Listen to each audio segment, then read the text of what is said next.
Dr. Brody, many older Americans are eager to remain active in the workforce but need to update their skills.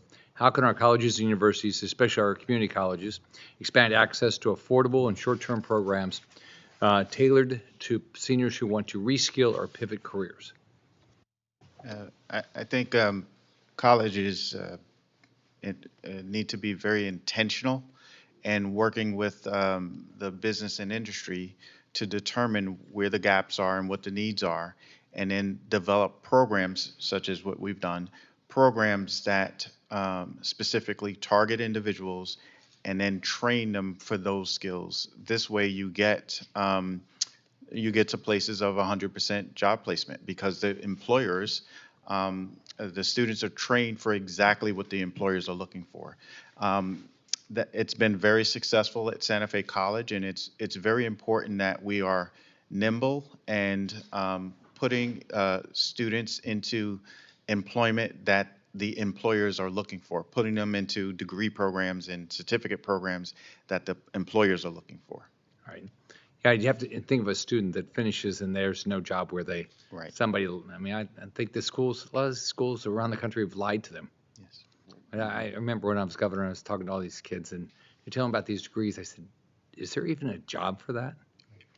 So, so Rachel, you've written extensively about the economic value of work across all ages. What trends are you seeing in senior labor force participation, and what policies can encourage older Americans who want to start a business or keep working to do so?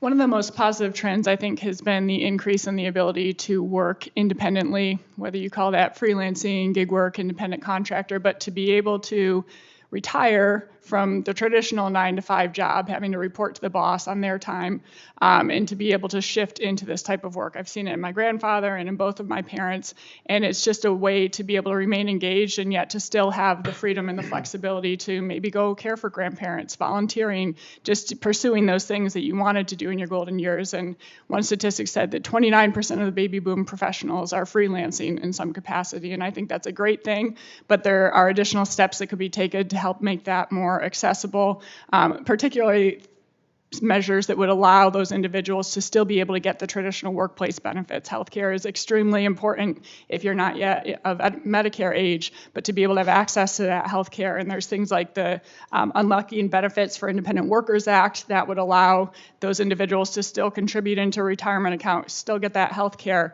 from an employer, even if they're only a contractor. Definitely clarifying the rule on who can and can't be an independent contractor through the Modern Worker Empowerment Act would help. And then your healthcare freedom accounts proposal would be a great way for individuals to be able to actually build savings up that they can use even in the future when they are on Medicare, but to have that money that could help them pay for the out-of-pocket costs. Perfect. Christine, many of the communities you serve are rural or small towns. How does the, quote, aging with purpose conversation differ in those areas compared to urban ones, especially in terms of civic engagement, job access, and social connections? Thank you, Chairman Scott. That's an excellent question.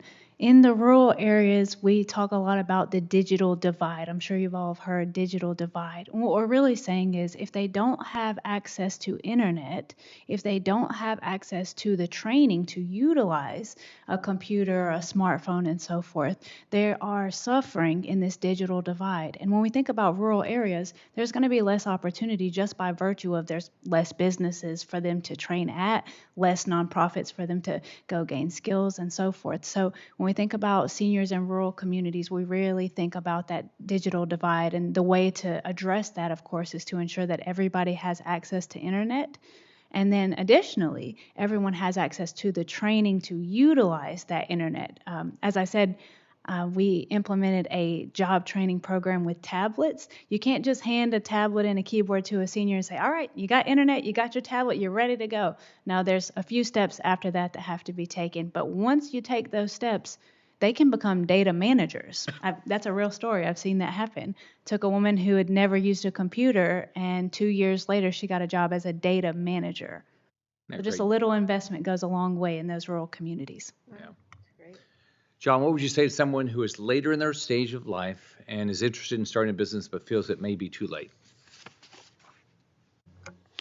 You know, I think that obviously there's mitigated risks, location, finances, revenue potential, and all of that. But if I can tell another story, I was told that I'd never be on TV, Senator.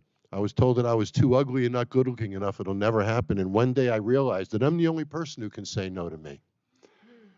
And they're the only person who can say no to them. So I would suggest that they say yes to that.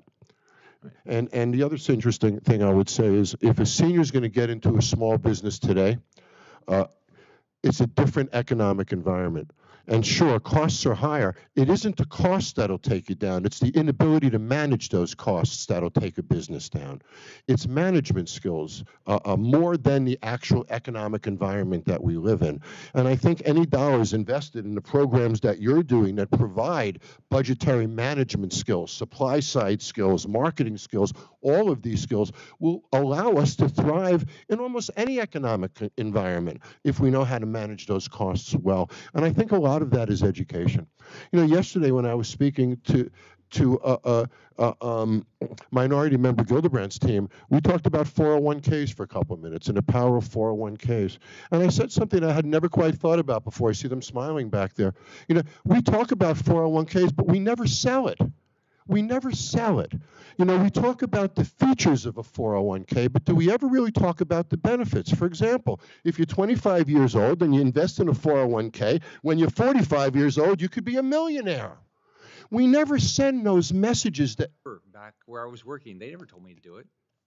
So there's a pot of gold at the end of that. They were going to have to put up some of the money.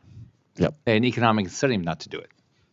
Well, I had my own employees and vote. Did they want a 401k program or a bonus at the end of the year? They voted for the bonus at the end of the year. But the fact is that's very short-sighted. My point is sometimes I think these things could be sold in a more motivating way to create greater participation.